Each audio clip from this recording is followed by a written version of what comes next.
Hello and welcome to the Working Tools Podcast, where today we will be continuing our discussion with the founders of the Amity app and Copiri.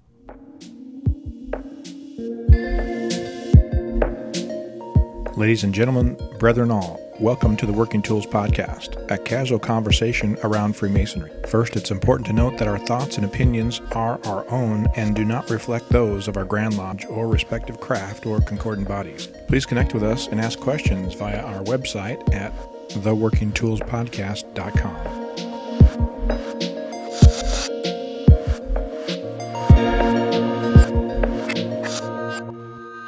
Hello, I'm very worshipful brother Matthew Appel, and I'm here with our very worshipful brother David Colbeth, we are in Masons in the state of Washington.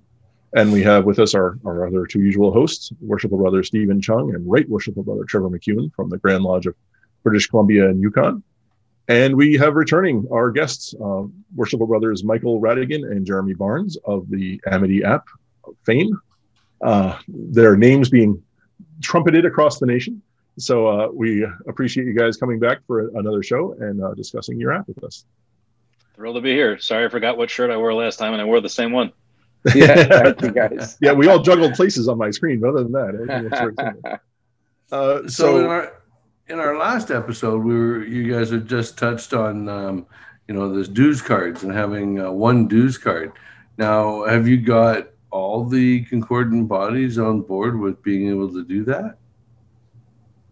So for the record, I think that may have been actually after we stopped recording. So if you wouldn't mind real quick explaining what your thought was and sure. And going from there.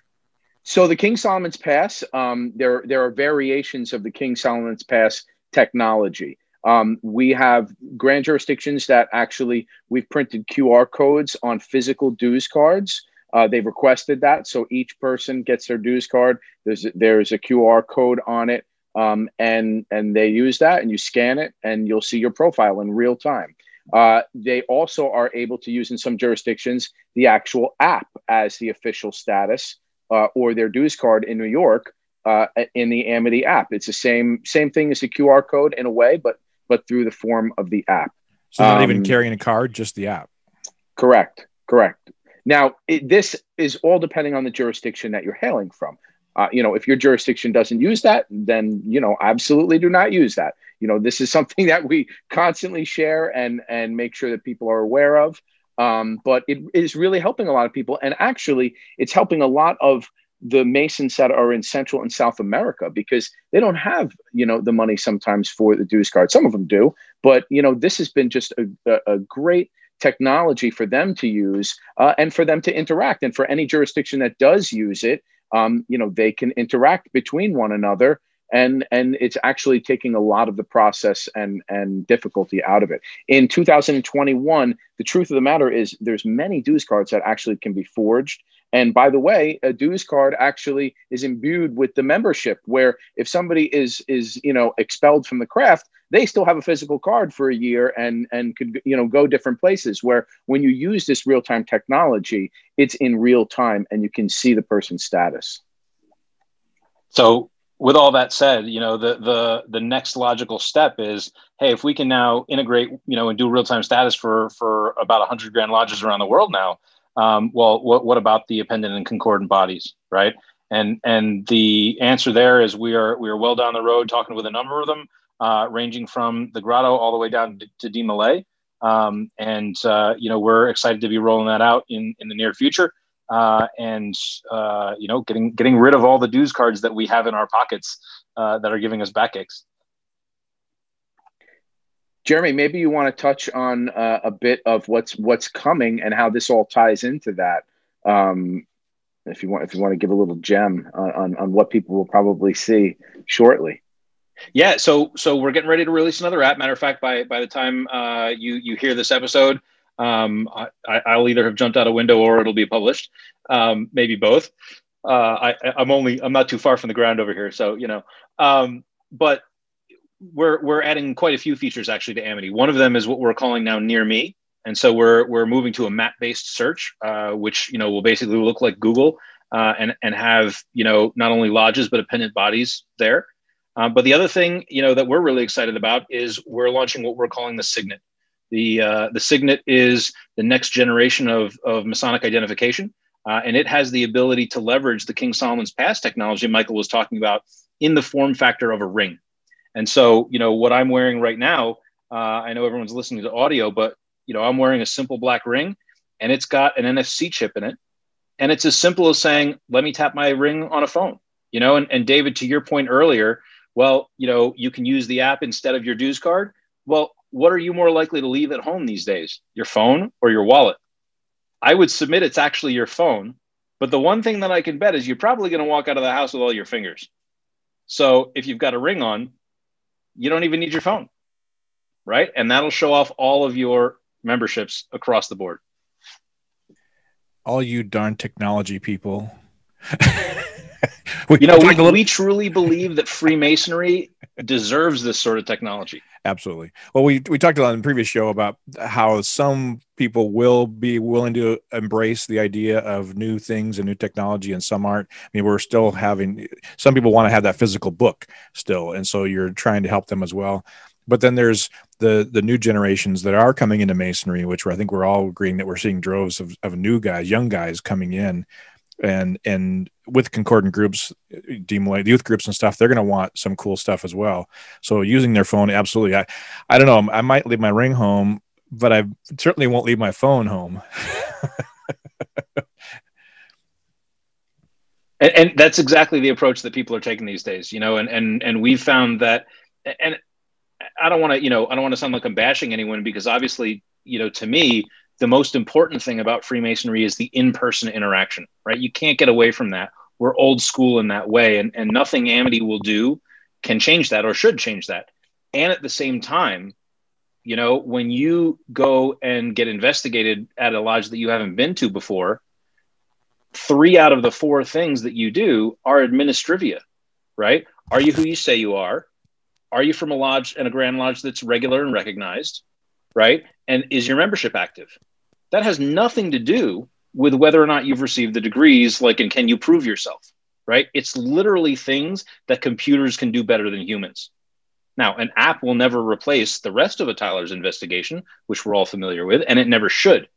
But if we can, streamline the first part, give you, verified clarity on whether or not this person in front of you is supposed to be standing in front of you to start with, well, then that you're on firm ground when you start to test him, and you're not giving away any secrets in the test, right?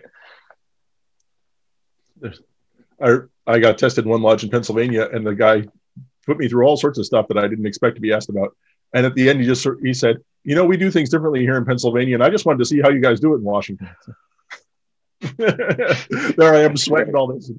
It was it was interesting. Anyway, so just because I'm slow, the ring would work with anyone's device. Essentially, anyone calls up Amity and you bring your ring near it, and it'll say yes or no.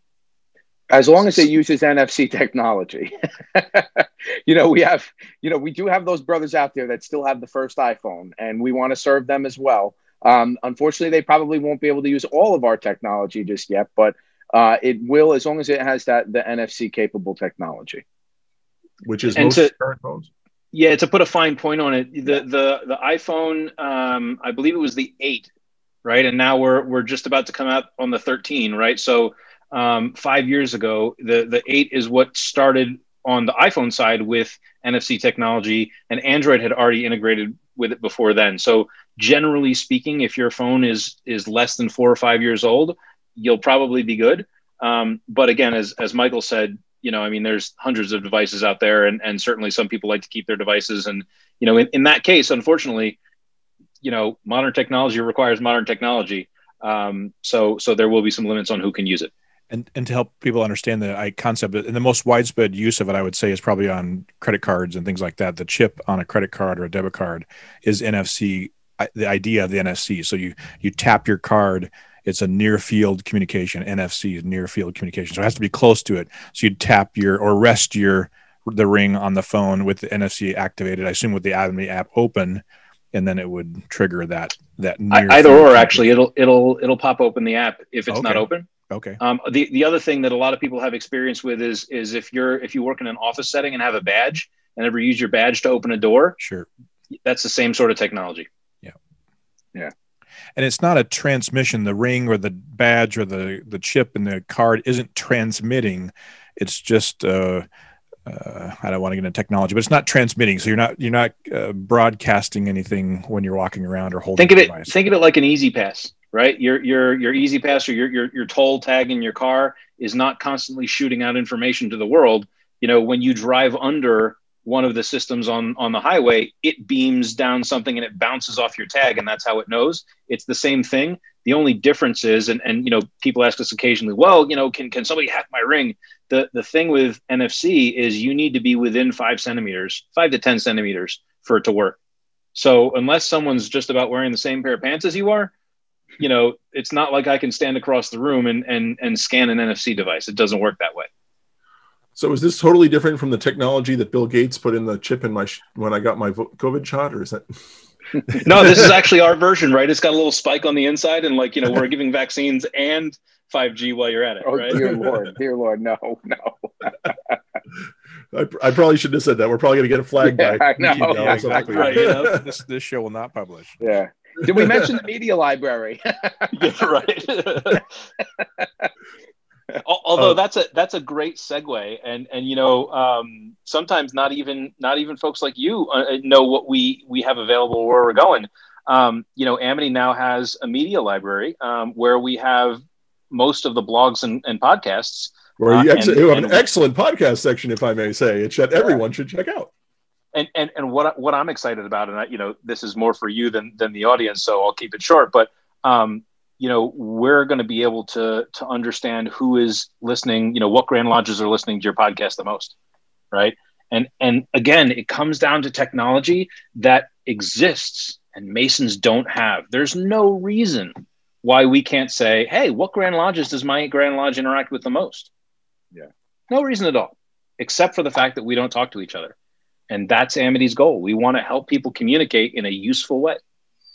Yeah, and it's a whole lot quicker than the current process we have, whereby if I want to go visiting and traveling and go visit a lodge in another recognized jurisdiction, I have to send Trevor an email and ask him to, no, actually, pardon me, I have to get my secretary of my lodge to send Trevor an email telling him Steve's going to go to Timbuktu on Friday the 13th, and he wants to go visit ABC Lodge. Can I get a letter of introduction?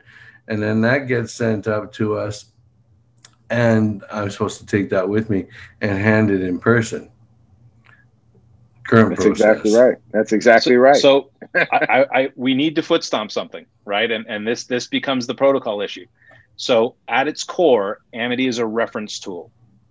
And if your Grand Lodge says that's the process that you need to follow, there is nothing that Amity can do to change your Grand Lodge's mind, right? And in that case, what we become, again, is a reference. And so you don't have to call the Grand Secretary and say, is there a lodge in Timbuktu? Right now you can say, well, I looked at the lodge. I know I'm able to visit. Can you please give me a letter because I want to go to that lodge in Timbuktu, right? But it's, we get this question from Grand Secretaries, and the answer is very simple. We do not override any Grand Lodge's policies. If the Grand Lodge says, hey, you can do this, that's great. If not, we're a reference and stick to your policies. Right. Well, that is great to be able to look at an area if you're traveling or visiting somewhere and to be able to look up a local lodge in preparation for it. Yeah, I've never happened to cross a lodge and never happened to knock on a door and never happened to say hi to anybody when I was traveling. That never happens. Right. Well, I got to tell you, I was secretary of my lodge in Washington D.C. for a couple of years, and perhaps we're at the bleeding edge of all of this because I can't tell you the number of times somebody from another country came in and was like, well, I had a meeting with the ambassador today and he canceled because he had to do something more important than me. And I saw you on the website, so I thought I would come by. And we're like, oh God, it's 3:00 in the morning where your Grand Lodge is. How are we supposed to do this? So, but again, that sort of technology, you shouldn't need to wake somebody up at 3:00 in the morning. If we can give that Mason's information to his Grand Lodge and the Grand Lodge just comes back with a yes or a no, like that's easy, or it should be. For the jurisdictions that choose to use it that way, it truly is a godsend. But once again, it's going to take time. I mean, it's taken us this amount of time to get here. So, we're ready to press on, and who wants to use it, it's working for him. I've actually got a question for Trevor since he's in the Grand Lodge. So on a reverse situation, if Steve, if I was coming to visit Steve's lodge and I didn't have a letter other than a dues card or the book or some other recognition, how would you know that I'm authorized to come at it? Would you assume that I should have a letter from my Grand Lodge? Okay, hold on. You're not in my jurisdiction. Which way was this going again? I'm sorry. So Steve was going to go visit a lodge in Timbuktu, but he was going to have to get you, get a letter for you. Okay. Well, he's going to get a letter from you to say it's okay. So but what if somebody shows up at your door? How do you verify?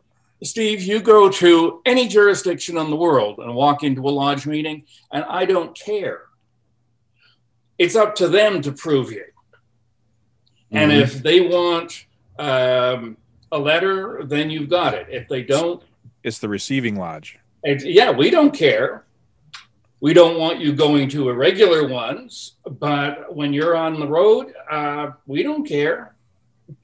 So that would so technically, okay, go ahead. Technically, when you're in someone else's jurisdiction, all of the pre-work goes out the window. And technically, before you leave your jurisdiction, you're supposed to get a traveling certificate, so that you are well received. We don't necessarily issue any travel documents. They're free to visit. Okay. It's up to the other jurisdiction. Same token, if someone visits here, then we have to confirm before they can visit our lodge. But we don't care where our members go. Interesting. Okay. British Columbia and Yukon. We give them something to help them in their journey. We don't give them a required document. Okay. Yeah. Freemasonry is universal, and it's up to the Tyler and a committee to investigate and prove him in his work before they let him into their lodge. Mm-hmm. Not my business. Or I should be more specific, not the business of the Grand Lodge of British Columbia and Yukon. So good to go back to your 3 o'clock in the morning idea. It's not so much that well, you are trying to verify that he's a real Mason. His dues are paid and whatever. He's a regular Mason, but it's up to you as the lodge and the Grand Lodge under that jurisdiction to determine his status, and you can facilitate that through the Amity app. Right. Well, and one of the things I think Michael mentioned it earlier. The real time nature of the Amity app. And of course now the Acacia book that's printed on demand. Is really what makes all the difference there. Again, pulling on my experience as a secretary, I've had that horrible experience of someone coming in literally from another country and saying, hey, I was just raised, I'm a member of a new lodge in my jurisdiction. And I pull out the book and I go, you're not, it walks like a duck, it quacks like a duck, but sorry, the duck's not in the book. So, I can't let you in. And I mean that, as a secretary who loves to have people visit my lodge, that was a horrible experience, whereas what we're able to do now is if, we'll pick on the Grand Lodge of Timbuktu again, if even 5 minutes before they had added that new lodge to Amity, I can go look it up and immediately it's there. And, vice versa, obviously, if the individual had gotten expelled and then gotten on a plane and 5 hours later showed up at my door, right, we would know immediately that the dues card he was carrying is not valid, right? So again, these things, we've gotten so ingrained in, we got to send all this paper all over creation, when realistically, computers can do this for us in a much more useful way. And it's not a secret of Freemasonry. So there's nothing that's really changing. So by way of other aspects of Amity, we you mentioned the media section. There's another section there's another section for MSANA bulletins. Is that correct? There are the Short Talk bulletins. There's subscriptions in there to the Short Talk bulletins, and we're looking forward to adding more Masonic education in the future. But it's certainly one of the other aspects that's been really great during COVID is Lodge of the Day. There are lodges that are uploading photos, interior, exterior artifacts of their lodges. So Masons could actually travel and see different lodges, without leaving the couch at home sometimes. So, we really like to put things like that within the app, because now it's for the everyday Mason. So all of these King Solomon's Pass and all of the, the Acacia book, mostly for that is for Masons and leadership of grand jurisdictions. But we're really excited at connecting Masons and making possibilities, come to life. I mean, the rest of the world has this information, and we should be connected in the same way. I'll offer too, in the last show, we talked a little bit about how Amity is funded, right? And the sort of perfect trifecta is perfectly illustrated with the MSA Short Talk Bulletins, right? So the money for the Short Talk Bulletin, if you were to subscribe, for example, does not go to Amity. Obviously, we collect it, but it goes to the MSA. What you can do already, of course, in the paper world, is send the MSA a check or a credit card payment for $12, and they'll send you every month a bulletin. So basically $1 per bulletin, and 50% of that, 50 cents, goes to mailing you that bulletin, right? What we're able to do, we've partnered with the MSA, and they've said, well, that $12 subscription can be $9.99, so you save money, right? The MSA gets more money because they're now delivering it to you electronically. They don't have to buy a stamp, right? And we get a small piece of it to cover the credit card fees and what have you. And so, in a small way, it helps keep our lights on. And it's literally something that could not have happened without technology. Everybody wins, right? And it's not rocket science, but we looked at it and realized, hey, there's an opportunity here, again, to say the profane world does all this stuff. Why can't we? Trevor, I think I stepped on your, you looked like you had a question earlier, and I rolled right over you. So, nope. Oh, okay. I've actually never looked at the MSA NA bulletins on there. Are they just the one there? What am I trying to say? Is it the history of the backlog of because they've got hundreds of those things, right? Or is it just the current one that you subscribe to that you get, or how does it? So there's a couple pieces to it, right? So we've been working with the MSA since about 2017. So the current archive goes back to 2017.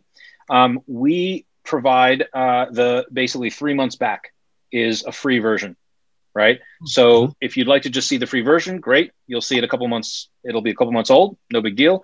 If you'd like to license access to that perpetually, basically have always access to it in the app, you can pay 99 cents for an individual bulletin, or $9.99 for a year's worth. What we are, and this is maybe a couple months out, but what we are just coming around the corner from is digitizing all 100 years of the MSA's bulletins. And so you'll actually be able to do a keyword search in the entire archive. So we're super excited about that. There, this is the non-digitized version right here. And that's, yep, exactly. Where that's the text that we're working with, the updated, professionalized text. Thank you to illustrious Brent Morris. They have a great podcast too, by the way.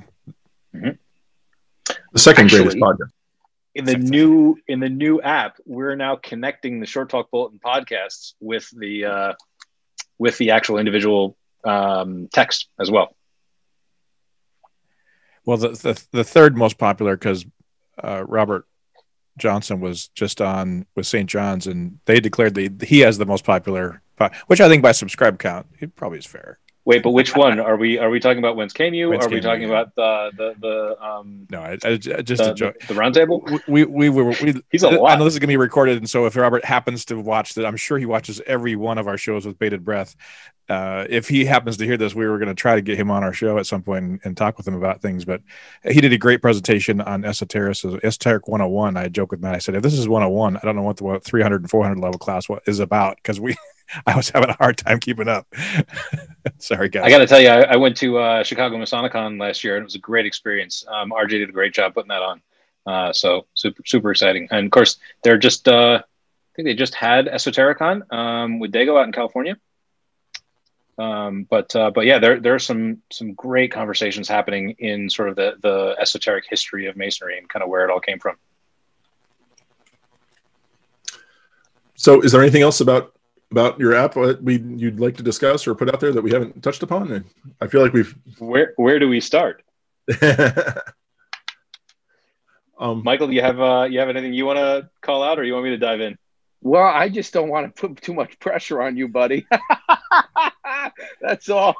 We do only have about 10 minutes, 5 or 10 minutes. So yeah, sure. Go for it, Jeremy. I think one of the things I'm excited about coming up, we've talked about things like appendant bodies and how we can use King Solomon's Pass to reduce the number of dues cards in your pockets. Looking a little bit further down the line, one of the things that is coming out is, I said earlier, the ability to pay your dues with Amity, right? But if you think about it, and one of the reasons that we've seen younger folks get a little bit turned off, I mean, a lot of lodges, appendant bodies still want checks for your membership, and kids look at that and go, what's a check, right? Like my 5-letter way to pay is Venmo. What if, for example, like a mortgage, you could say, okay, great, I'm a member of 5 bodies, however many it is, let me pay one sum a month, and whenever they're due, Amity will cut a check to your lodge, to your shrine, to your what have you, right? How can we make it easier for you to be a Mason and not spend your time doing things like, oh my God, I forgot my dues are late, I got to find my checkbook, and take away all that drama and say, great, it's easy now. Put in the numbers, put in the addresses, done. When it goes, and your lodge will never not have your money, and you'll never have to think about it. It's whatever, $20 a month or $100 a month, or, however many it adds up to over the course of the year. So again, for us, it's just, we want to connect people. We want to make it easy for people to be Masons, because we believe that Masonry has nothing to do with the administrivia. We have professionals in our Grand Lodges to deal with that. But lodges get so bogged down in this that it becomes an impediment to actually Masonry. That would be cool. As secretary, I've gotten more than one time people Venmoing my personal account their dues so that I could write my personal check to cover their dues, and I always feel a little weird about that. But yep. That would be cool. Well, and I think one of the things we sort of touched on, but didn't talk too much about, that you can already do, is if you check into a meeting with Amity, you as the secretary can actually send yourself an email with that roster, right? So at the end of the night, you hit a button and effectively copy paste into your minutes. Right now, it may not be everybody. There are always folks that don't want to use a smartphone or whatever it may be.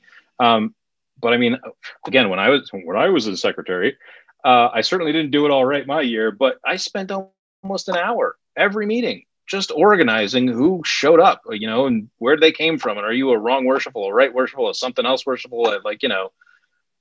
It's ridiculous, but there's no reason that a computer can't put people in order for us.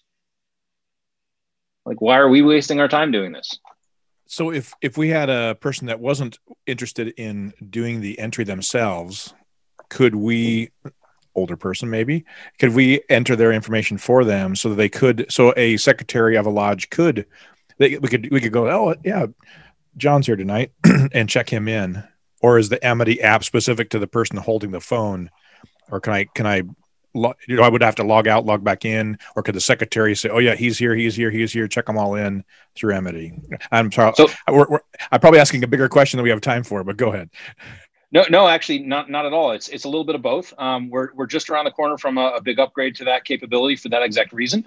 And the reason, sort of the main driver, we're working with a Grand Lodge in the US to support their Grand Lodge meetings, right? And so they'll have proctors, and they can actually, in their case, enter a member number, pull up a profile, and check that person into the meeting, right? And so it's a similar process to be able to say, hey, this individual isn't, for whatever reason, isn't using Amity. Okay, great. We can log his name and then sort of have him in the background. And when the secretary says, well, I'm going to add extra people. Okay, here's the people that, always show up or what have you. So yeah, that's absolutely possible, and it's getting a big facelift. Very cool. So I again, acknowledging that we have very few minutes left here. Usually when we do this interviews, we almost dedicate a whole episode to So how did you become a Mason, and what's your Masonic background and that sort of stuff? So if you guys wouldn't mind, just real quick, you'd sort of said before we started recording about how the two of you got involved. Michael was saying, would you mind just sort of giving a brief history of how you guys became Masons and how you became involved in this project? Well, I'll hand it over to Michael in a second. The one thing that I will say is Michael and I have actually been friends since we were about 3. So our friendship goes, well past either of our careers in Masonry. And that was actually a big catalyst for us in starting Amity, because we knew each other already. Yeah, I would agree. Jeremy and I have known each other for quite some time. And the truth is we're both very blessed. Our Masonic journey, I'm so grateful for it. And I know Jeremy is as well. I mean, we're both past masters of very old lodges, on the East Coast. My lodge is from when we can prove our origins and probably earlier is 1760, and carrying that tradition for a long time. And I know Jeremy has such a heart for his lodge as well. So this is something that sort of is just really true to our nature. And we saw just that there was a necessity for this. And we also wanted to do something special with the craft. And this is what brought us together, even tighter than we ever imagined. So it's certainly been an incredible education. I would have never thought in my wildest dreams I would have learned so much about Freemasonry throughout the world. In fact, just the other day, it's so funny. Him and I were on the Jose Cuervo Express down in Mexico back in March. And just the other day, we saw that Jose Cuervo had his headstone. He was a Mason. It's like everywhere we go in all these countries throughout the world, Masonry plays an intricate part in making those places better. And we have just a tremendous opportunity, and we're tremendously blessed to be a part of this project. I mean, I can't believe that I have so many friends throughout the world who are like family to us and have taught us so many things about Masonry and about ourselves. It's just literally walking a dream. Well, I don't think I could come up with a better summary than that. So it seems like a good time to sign off. So worshipful brothers, Michael Radigan, Jeremy Barnes, thank you again very much for appearing on our humble podcast. Happy to be here. Thank you. Happy to be here. Absolutely. And on behalf of Steve and David and Trevor and myself, thank you. And thank you all for listening to the Working Tools podcast. Goodbye.